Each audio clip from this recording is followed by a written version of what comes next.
This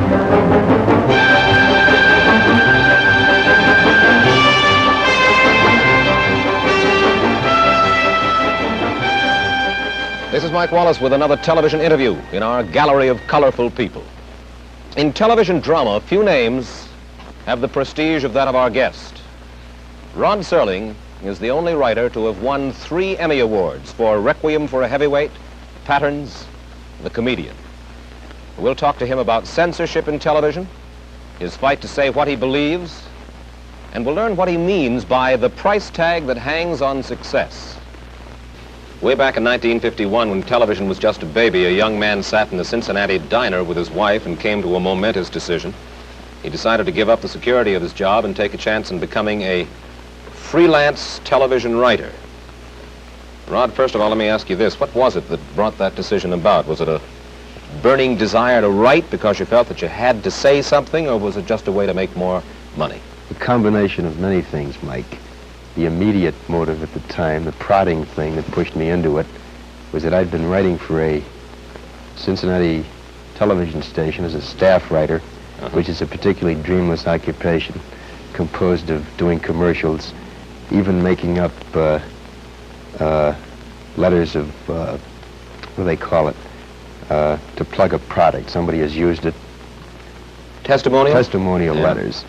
As I recall, there was a drug, a liquid drug on the market at the time that could cure everything from arthritis to a fractured pelvis. And I actually had to write testimonial letters. And on that particular day, I just had it. And though I had been freelancing concurrent with the staff job, the best year I'd ever had, I think we netted about $700, which is hardly even grocery money. Yeah. And that one night, we just decided to, sink or swim and go into it. So you came here to New York? Not immediately. We stayed on 6 months, I guess, in Ohio, then came to New York. Started principally in Lux Video Theater, then live and half-hour emanating from New York. I did 11 shows for them, and I was sort of on my way from that point on. And what kind of stuff did you write? Because you said that it wasn't just the money, it was something that you wanted to say that you weren't getting a chance to say in Cincinnati. Well, in those days, Lux Video, as one show, was doing reasonably adult stuff. These, of course, were not Playhouse 90s, nor were they award-winning shows, but they were reasonably mature things that even today stand up pretty well.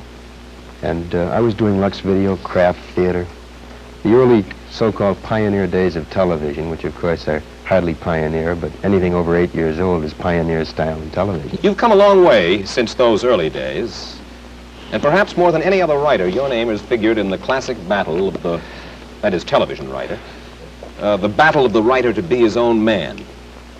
What happens when a writer like yourself writes something that he really believes in for television? I'm not sure I understand the question, Mike. What happens, you mean, in terms of... Well, we hear a lot about censorship of the writer on TV. We've heard a good deal about it in your own case especially. Well, depending, of course, on the thematic treatment you're using, if you have the temerity to try to dramatize a theme that involves any particular social controversy currently extant, then you're in deep trouble. For instance? A racial theme, for example. The case in point, I think, a show I did for the Steel Hour some years ago, 3 years ago, called Noon on Doomsday, which was a story which purported to tell what was the aftermath of the alleged kidnapping in Mississippi of the Till Boy, the young Chicago Negro. And I wrote the script using black and white initially. Then it was changed to suggest an unnamed foreigner. Then the locale was moved from the South to New England, and I'm convinced they'd have gone up to Alaska or the North Pole and using Eskimos as a possible minority, except I suppose the costume problem was of sufficient severity not to attempt it. But it became a lukewarm, vitiated, emasculated kind of show. You went along with it, though? All the way. I protested. I went down fighting, as most television writers do, thinking, in a strange, oblique, philosophical way, that better say something than nothing. In this particular show, though, by the time they had finished taking Coca-Cola bottles off the set because the sponsor claimed that this had Southern connotations, suggesting to what depth they went to make this a clean, antiseptically, rigidly acceptable show. Why, it bore no relationship at all to what we had purported to say initially. Paddy Chayefsky has talked about the insidious influence of what he calls pre-censorship. How does that work?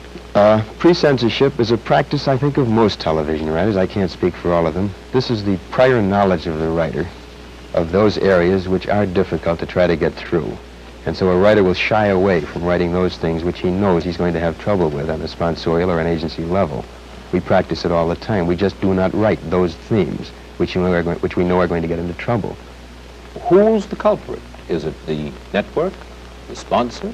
It sure is not the FCC. No, it's certainly not the FCC, ideally speaking, of course.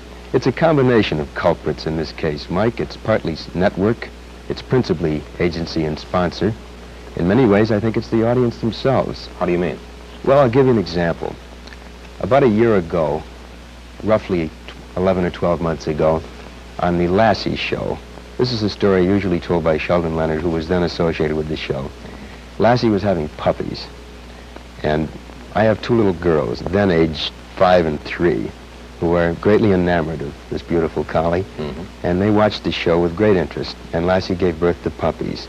And Mike, it was probably one of the most tasteful and delightful and warm things depicting what is this wondrous thing that is birth.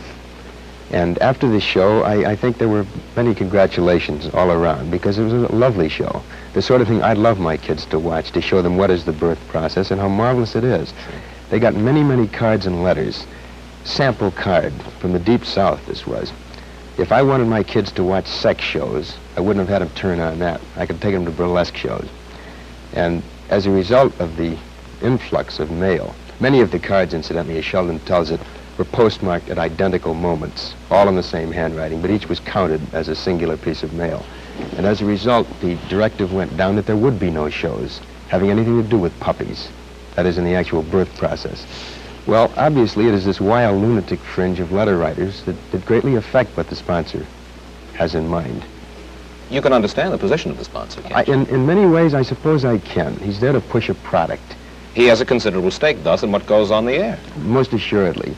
And in those cases where there is a problem of public taste, in which there is a concern for eliciting negative response from a large mass of people, I can understand why the guys are frightened. Sure. I don't understand, Mike, for example, other evidences and instances of intrusion by sponsors. For example, on Playhouse 90, not a year ago, a lovely show called Judgment at Nuremberg. I think probably one of the most competently done and artistically done pieces that 90's done all year. In it, as you recall, mention was made of gas chambers. Yeah. And the line was deleted, cut off the soundtrack. And it mattered little to these guys that the gas involved in concentration camps was cyanide, which bore no resemblance, physical or otherwise, to the gas used in stoves. They cut the line. Because the sponsor was... He did not want that awful association made between what was the horror and the misery of Nazi Germany with the nice chrome, wonderfully antiseptically clean, beautiful kitchen appliances that they were selling. Yeah. Now, this is an example of sponsor interference which is so beyond logic and which is so beyond taste. This I rebel against. You've got a new series coming up called The Twilight Zone. You are writing as well as acting executive producer on this one. Who controls the final product, you or the sponsor? We have what I think, at least theoretically anyway, because it hasn't really been put into practice yet, a good working relationship, where in questions of taste, in questions of the art form itself, in questions of drama, I'm the judge, because this is my medium and I understand it. I'm a dramatist for television. This is the area I know. I've been trained for it. I've worked for it for 12 years. And the sponsor knows his product, but he doesn't know mine. So when it comes to the commercials, I leave that up to him. When it comes to the story content, he leaves it up to me. Has nothing been changed in the... We changed in 18 scripts, Mike. We have had one line changed, which again was a little ludicrous, but of insufficient basic concern within the context of the story, not to put up a fight. On the bridge of a British ship, a sailor calls down to the galley and asks, in my script, for a pot of tea, because I believe that it's constitutionally acceptable in the British Navy to drink tea. Yeah. One of my sponsors happens to sell instant coffee, and he took great umbrage, or at least minor umbrage anyway, with the idea of saying tea. Well, we had a couple of swings back and forth, nothing serious, and we decided we'd ask for a tray to be sent up to the bridge. But in 18 scripts, that's the only conflict we've had. Well, They've passed what? I mean, every script Is pre-censorship, though, involved? Are you simply writing easy? In this particular area, no, because we're dealing with a half-hour show, which cannot probe like a 90, which doesn't use scripts as vehicles of social criticism. These are strictly for entertainment. These are pot boilers. Oh, no, I wouldn't call them pot boilers at all. No, these are very adult, I think high-quality, half-hour, extremely polished films. But because they deal in the areas of fantasy and imagination and science fiction and all of those things, there's no opportunity to cop a plea or chop an axe or anything. Well, you're not going to be able to cop a plea or chop an axe because you're going to be obviously working so hard on the Twilight Zone that, in essence, for the time being and for the foreseeable future, you've given up on writing anything important for television, right? Yeah. Again, this is a semantic thing. Important for television, I don't know. If by important you mean I'm not going to try to delve into current social problems dramatically, you're quite right, I'm not. You told Kay Gardella of the New York Daily News this. You said, professionally, I don't think Twilight Zone will hurt me, but I must admit I don't think it'll help me either. I'm stepping out of the line of fire. You've had it as far as trying to beat your brains out. Would you just read me the first two lines, Mike? Professionally, I don't think Twilight Zone will hurt me, but I must admit I don't think it'll help me. I never said that. I'm convinced it'll help me. I have great pride in the show. In 11 or 12 years of writing, Mike, I can lay claim to at least this. I have never written beneath myself. I've never written anything that I didn't want my name attached to. I have probed deeper in some scripts, and I've been more successful in some than others. But all of them that have been on, you know, I'll take my lick. They're mine, and that's the way I wanted them. Somebody asked me the other day if this means that I'm going to be a meek conformist, and my answer is no. I'm just acting the role of a tired nonconformist. And I don't want to fight anymore. I don't want to fight anymore. I don't want to have to battle sponsors and agencies. I don't want to have to push for something that I want and have to settle for second best. I don't want to have to compromise all the time, which in essence is what the television writer does if he wants to put on controversial themes. Well, then why do you stay in television? I stay in television because I think it's very possible to perform a function of providing adult, meaningful, exciting, challenging drama without dealing in controversy necessarily. This, of course, Mike, is not the best of all possible worlds. I am not suggesting that this is at the absolute millennium. I think it's criminal that we're not permitted to make dramatic note of social evils as they exist, of controversial themes as they are inherent in our society. I think it's ridiculous that drama, which by its very nature should make a comment on those things that affect our daily lives, is in the position, at least in terms of television drama, of not being able to take this stand. But these are the facts of life. This is the way it exists. And they can't look to me or Shaefsky or Rose or Gore Vidal or J.P. Miller or any of these guys as the precipitators of the big change. It's not for us to do it. Of course, Shaefsky got out of television. Yeah, he did. And I can't knock that. I think this takes a relative degree of guts to leave a medium that's made you as sociable, as a kind of a household name. Patty was the first guy to kind of lend stature to the television writer.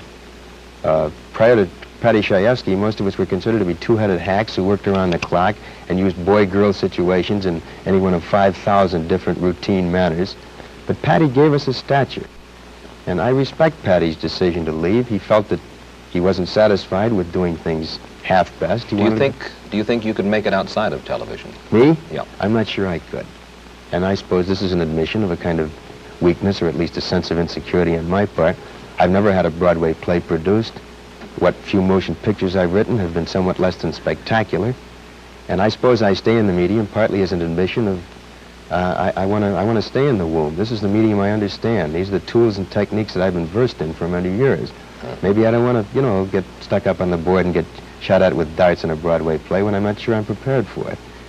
But Patty was willing to take the chance. Gore Vidal writes novels. Bob Arthur did Broadway. What about you and novels?